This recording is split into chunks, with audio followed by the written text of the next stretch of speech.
Greetings, the Astro 30 here yet again with a brand new video for you. And today we're going to be looking at a discrete headphone amplifier.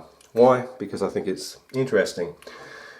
Plus, this would have the advantage of running on a single supply as probably low as 9 volts, and I will test that. How it works is our input signal comes in here, goes into this first transistor, which is a BC549. I reckon I'm going to change it to a 47 in the end anyway. And this is a common emitter amplifier, and it operates at around about a gain of 10, and there is a complicated equation we can do here to calculate the gain exactly, but a quick and dirty way is to take our collector resistor and divide it by the emitter resistor, and that'll give us a rough ballpark figure of what its gain it is. However, the lower the voltage you supply this circuit, the lower the gain is going to be. Just keep that in mind. The output is formed off the collector, which goes into this second BC549, which is an emitter follower. So it doesn't provide any gain, however it gives us the advantage of driving low impedance headphones. And its overall impedance is set by this 330 ohm resistor. So for all intents and purposes it should be able to drive plenty of different variations of headphones that you can buy. Maybe not the expensive ones like gamer headphones or professional studio headphones or anything, but you run-of-the-mill headphones, fine. Then we'll notice this 2K2 resistor here at the output. All this does is it provides a path for this capacitor to discharge to when there's no load connected, so you don't get any like pops into the headphones when you plug them in.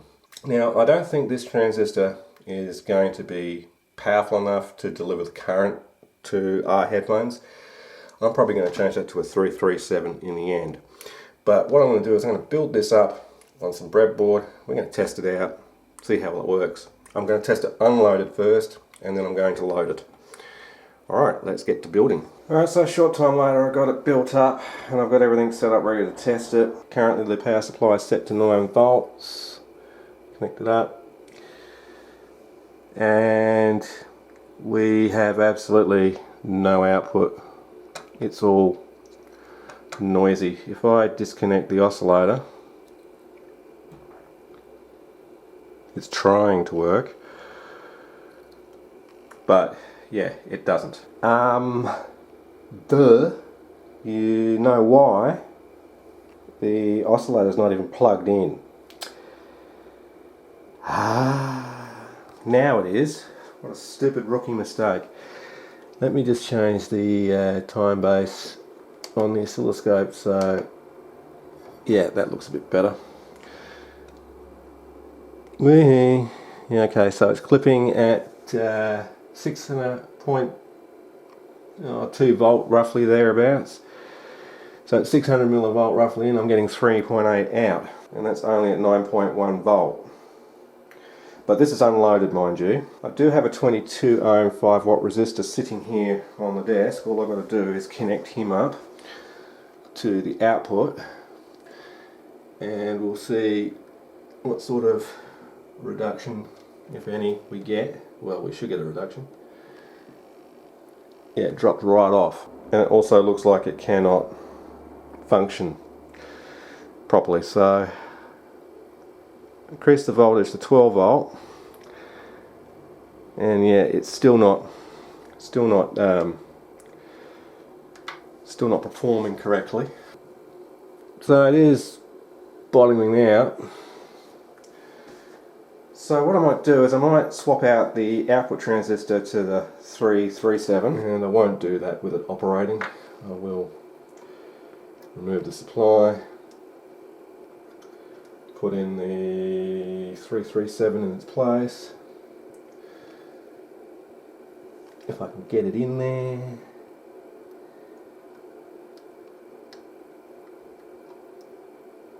There we go, 337 is now in. I'll hook the supply back up.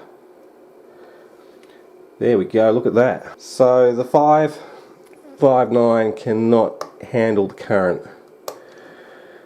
So it has to be a 337, because that's an 800 milliamp transistor.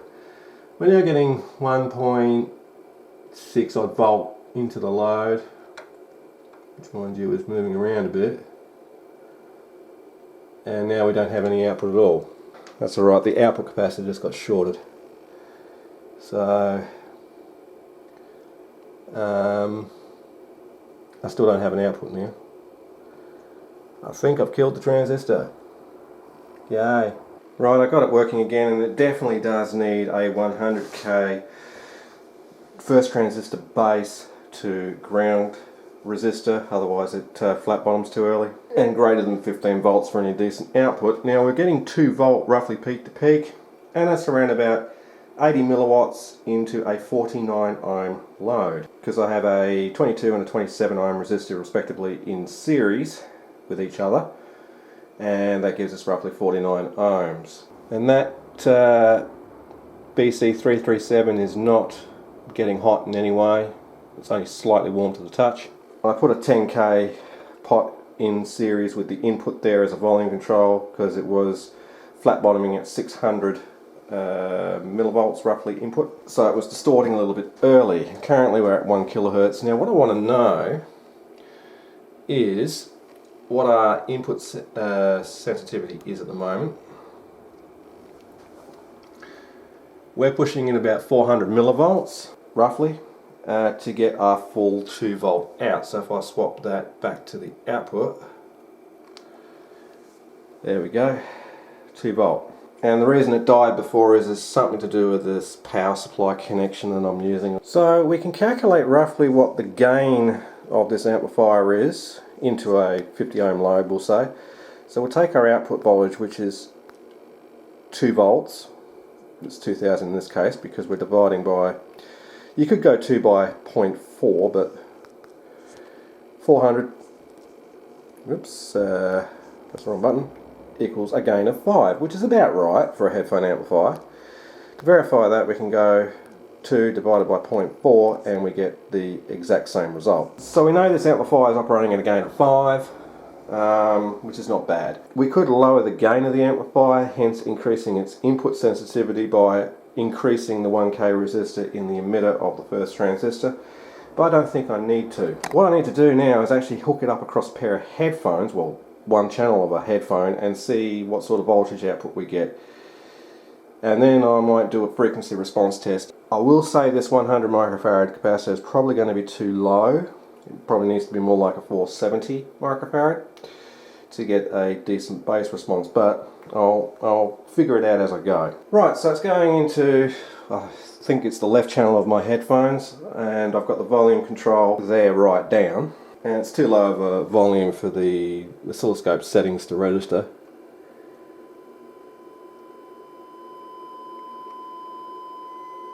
And we're driving close to 1.3 volt, and that is pretty loud into the headphones. Don't know if you'll be able to hear this, but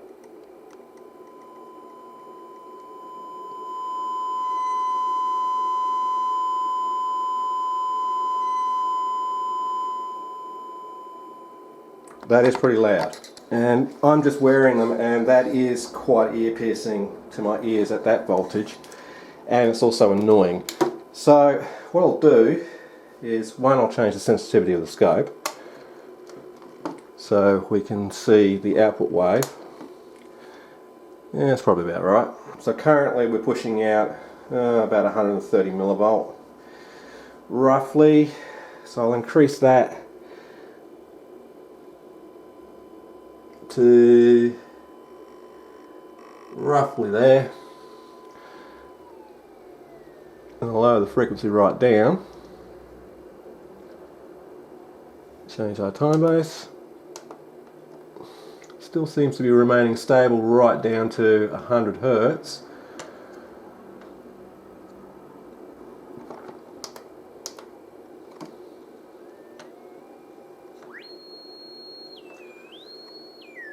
Well, the frequency response doesn't look too bad actually, although I reckon that 100 microfarad capacitor would have to be replaced.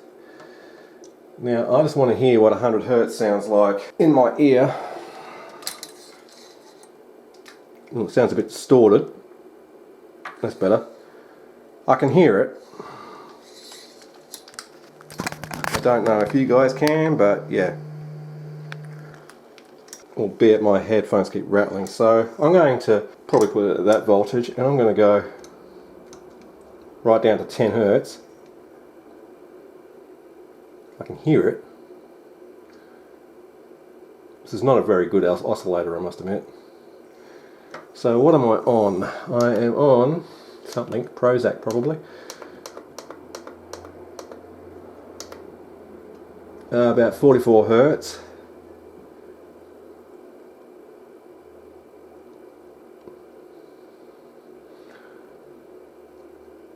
And I can hear right down to the 30 Hertz region, so the voltage is not changing that much in the low end.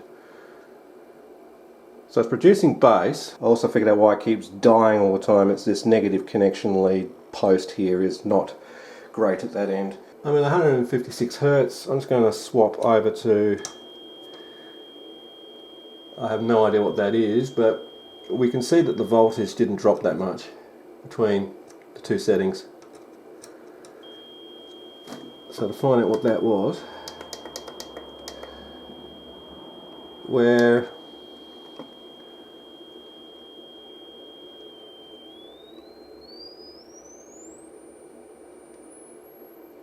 it's remaining pretty well flat the whole entire range.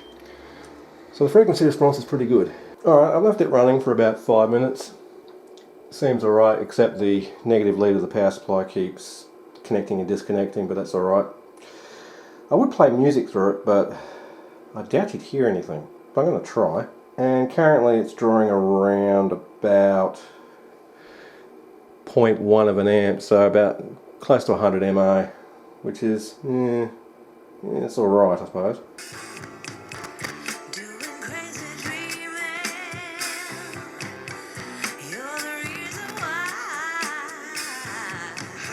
Don't know how well you can hear that.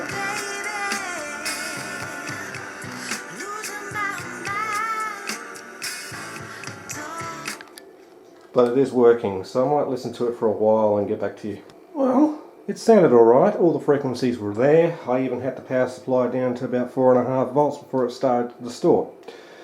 And of course, as I lowered the voltage, the volume started lowering slightly, as one would expect. But it still performed pretty well down to about 5 volts. Which is interesting. So let me show you the changes to the final circuit, and we'll close this one out. So there's the changes. It's not very many. We've got the inclusion of the 100k input resistor here to make this operate in class A. It's a BC547, which means we can have a slightly higher supply voltage, and a BC337 at the output. 10 microfarads should be enough for the input capacitor, and 100 to 470 microfarads should be plenty for the output. Voltage is 24 max. Gain is roughly 5 at 15 volt, 0.5 DC. So for a simple little circuit like that, it does actually sound crystal clear to me, so I'm quite happy with its performance. This will become relevant a little bit later as to what I'm using it for, but for now, I'm going to end this video here. I'm the Astro 30, and if you enjoyed this video, please remember to rate, comment and subscribe below, and you can always follow me on Facebook and become a Patreon member for as little as $1 a month.